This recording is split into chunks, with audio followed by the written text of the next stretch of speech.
Hello students, how are you? Hope you have done the previous exercise from chapter sets. If you have not done yet, do check my videos on this exercise from link below. In this video, I will discuss the concepts related to exercise 1.5 and exercise 1.6. Let us start. The exercise 1.5 is based on the concept of complement of a set, and exercise 1.6 is based on practical problems on intersection and union of two sets. Now we will discuss what is a complement of a set. The complement of a set A is a set of all elements of universal set U which are not the elements of set A. Symbolically, we write it as A dash, where A dash is equal to X. X belongs to U, means universal set, and X does not belong to A. We can also write A dash is equal to, that is difference of U and A. Its Venn diagram is given here. Now we will discuss the properties of complement sets. First one is complement laws. A union A dash is equal to U and A intersection A dash is equal to phi. To understand this, we know that A is a set of elements and A dash is a set of elements of universal set excluding the elements of set A.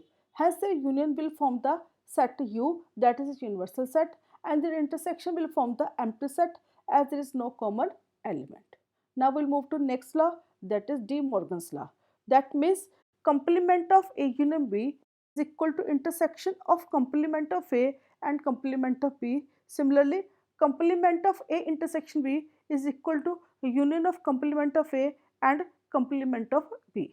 This we will discuss in detail in next slide by taking an example. Third law is law of double complementation. That means complement of A. That is, we are to subtract A dash from the universal set, that will result into set A. Similarly, the last law is law of empty set and universal set. Law of empty set means complement of empty set is equal to U. That means we are to subtract empty set from the set U. Hence, we will get only U. Similarly, U dash is equal to phi. U dash means we are to subtract U from the U. Hence, nothing will be left and we will get an empty set. Now we will discuss a question from the exercise. Here we are given the set U which has elements 1 to 10. Set A has elements 1, 3, 5, 7 and 9. And set B has elements 3, 4 and 5. We have to find A dash and complement of A union B as well as intersection of A dash and B dash. Let us start. We know that A dash is equal to U minus A. So, it will be equal to 2, 4, 6, 8 and 10, subtracting the elements of set A from U. Similarly, B dash will be equal to 1, 2, 6, 7, 8, 9 and 10 as we subtracted the elements of B from set U. Now we will find the complement of A union B. That means we have to subtract A union B from U. Subtracting these elements, we get 2, 6, 8 and 10. Now we will move to the next, A dash intersection B dash. Here we have to find the intersection of a complement of set A and complement of set B and we'll get the answer 2, 6, 8, 10. Hope you have understood this exercise question nicely. Let us discuss the practical problems on union and intersection of two sets. Here we will discuss some formulae which will help you to solve the questions. First formula is number of elements in A union B, which is equal to sum of number of elements in set A and set B subtracting the number of elements in their intersection. If their intersection is 0, the number of elements in A union B will be equal to sum of number of elements in set A and set B. Now we will discuss the union of three sets. So, number of elements in union of three set is equal to sum of the number of elements in individual sets subtracting the elements of the intersection, adding the elements of the intersection of three sets. Hope you have understood this formula.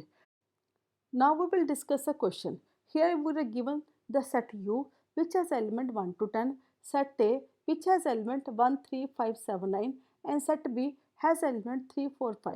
We are to prove the De Morgan's law. Let us first find the A dash which is equal to U minus A and its value is 2, 4, 6, 8, 10. Now we will find the B dash which is equal to U minus B and its value is 1, 2, 6, 7, 8, 9, 10. To understand this, now move to the next part, that is complement of A union B, which is equal to U minus A union B, and the answer is 2, 6, 8, 10. Now next is A dash intersection B dash, which is again equal to 2, 6, 8, 10. Hence we prove the first law, that is complement of A union B is equal to intersection of A dash and B dash. Now we will prove the second part of this law, that is complement of A intersection B is equal to union of A dash and B dash. First we will find the complement of A intersection B, which is equal to U minus A intersection B, and its answer is 1, 2, 4, 6, 7, 8, 9, 10. Next is A dash union B dash. So its answer is again 1, 2, 4, 6, 7, 8, 9, 10. This proves the second law. Hope you have understood this question nicely. Now we will solve one question from the exercise 1.6. In this question, we are given a group of 65 people, that 40 people like cricket, 10 like both tennis and cricket. We are to find how many people like tennis only but not cricket, and how many people like tennis. Let us start. Let C and T represents a set of people who like cricket and tennis respectively. So we are given the number of elements in C union T is equal to 65, number of elements in set C is 40, and number of elements in C intersection T is equal to 10. We are to find number of elements in set T and number of elements in set T minus C. So let us start with the formula, and number of elements in C union T is equal to sum of number of elements in set C and in set T subtracting the number of elements of their intersection. That is, number of elements at T is equal to 65 minus 40 plus 10 is equal to 35. To find the number of elements in set T minus C, let us start. Let us note set T minus C as set A and T intersection C as set B. So we know that the number of elements in union of T minus C and T intersection C is equal to number of elements in set T, and number of elements in their intersection is 5 from the question. So let us start. So the number of elements in their union is equal to number of elements set A and number of elements set B, and we subtract their intersection. So the answer is number of elements set T is equal to number of elements set A plus number of elements set B minus 5, because intersection has 5 elements. So answer will be 35 minus 10 is equal to 25. So number of elements in set T minus C, that is how many people like tennis not cricket, is 25. Hope you have understood this question nicely and will be able to solve the question from exercise 1.5 and exercise 1.6 of the chapter sets. If you face any problem or have any doubt, do write in comment section. If you like my video, please share it with your classmates, and do not forget to subscribe my channel for regular updates. Goodbye. Have a nice day.